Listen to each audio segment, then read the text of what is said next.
I'm Bertrand Bachu from Cameroon Impala team. These are our main findings from the Impala research. We found that the prevalence of tuberculosis among chronic hemodialysis patients is high in Cameroon, and chronic hemodialysis is a risk factor for death among tuberculosis patients. Exposure to PM2.5 and carbon monoxide increases arterial stiffness among motorbike drivers and respiratory symptoms among street vendors in Douala.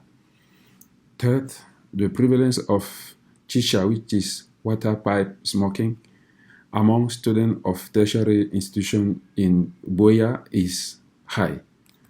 The risk factors being male gender, living in a hostel, smoking cigarettes, having friends or siblings that smoke shisha, and poor knowledge about shisha.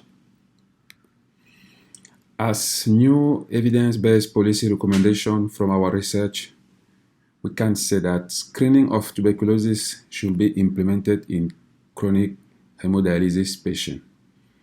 Secondly, the use of respiratory masks should be recommended to motorbike drivers and street vendors in Cameroon. And finally, sensitization campaigns are needed in the community of university students. Thank you.